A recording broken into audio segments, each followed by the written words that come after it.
Welcome to another Inside Lyme podcast. You are listening to a show dedicated to discussing actual cases. Dr. Daniel Cameron has been treating adolescents and adults for more than 30 years. He feels that the best way to get to know Lyme disease is through reviewed actual cases. Please remember that the advice given is general and not intended as specific advice as to any particular patient. If you require specific advice, then please seek that advice from an experienced professional.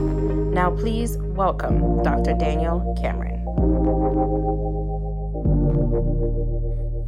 Welcome to an Inside Lyme case study. I'm Dr. Daniel Cameron. I find that the best way to get to know Lyme disease is through reviewing actual cases. I will be discussing a 74-year-old woman with a triple tick attack. This case was described in the journal Curious, C-U-R-E-U-S, written by Kumar and colleagues in 2019. A 74-year-old woman had underlying medical problems. She was a smoker with chronic obstructive pulmonary disease, which is called COPD. She also had hypertension. She was initially treated for pneumonia with intravenous ceftriaxone and azithromycin. She was also treated for babesia. They were able to see a parasite typical of babesia under the microscope. Babesia is a disease from a parasite found in a deer tick. This is the same deer tick that carries the spirochete that causes Lyme disease. Over 9% of our red cells contain the parasite typical of babesia. The doctors added a tovacone for babesia. Tovacone is marketed under the name Mepron in the United States. The doctors also added doxycycline because they were concerned that the woman might have Lyme disease. She was quite ill. She was placed on a respirator. She also required medicines to raise her blood pressure. The doctors prescribed erythrocytophoresis due to the severity of her illness and the high number of parasites in her red cells. During erythrocytophoresis, some of the red cells are removed and replaced with blood from a donor. The number of parasites from babesia dropped from an initial 9% to 5.54%, but the woman remained in shock. Her kidneys worsened, which was believed due to hemolysis. Hemolysis is the breakdown of the red cells. The woman's blood test was positive for Lyme disease and anaplasmosis. The doctors made one last antibiotic change.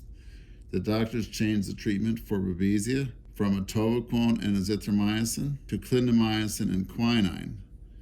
Clindamycin and quinine are still used for difficult to treat cases of babesia.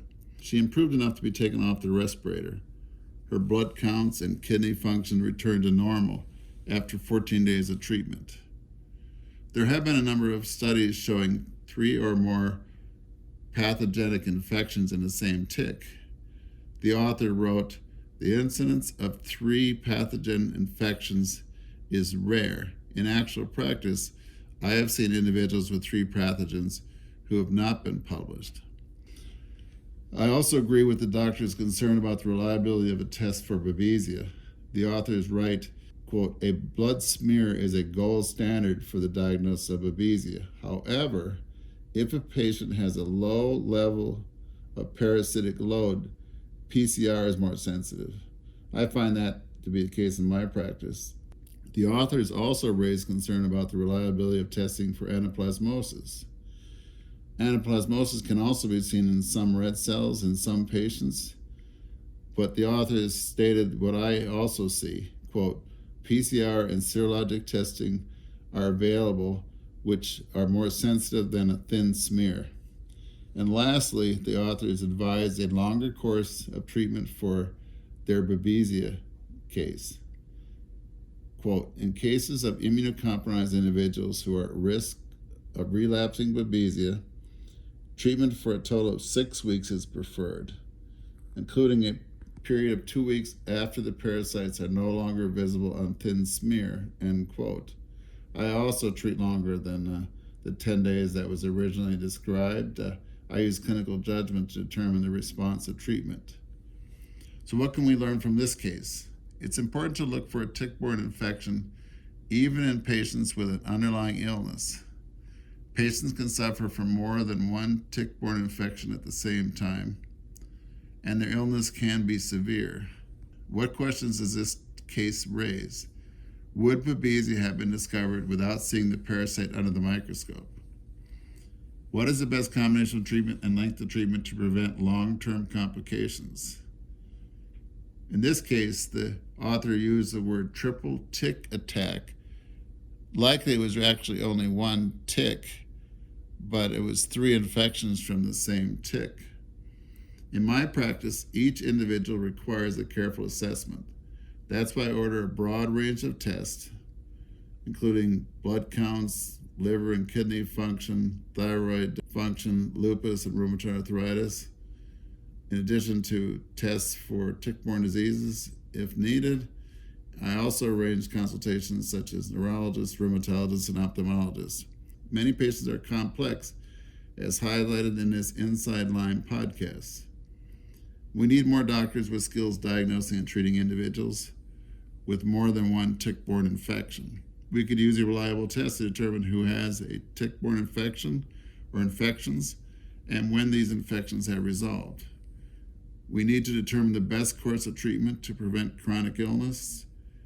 And finally, we hope that a professional can use this case to remind them to look for more than one tick-borne infection and treat accordingly. We also need to give doctors the freedom to treat these difficult cases without undue interference by colleagues, insurance companies, medical societies, and medical boards.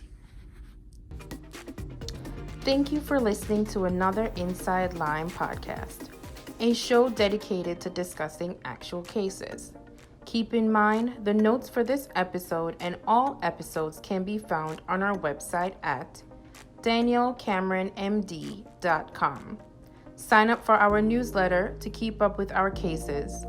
As always, it is your likes, comments, and shares that help spread the word about this podcast and our work. If you can, please leave a review on iTunes or wherever else you get your podcasts. Until next time on Inside Lyme.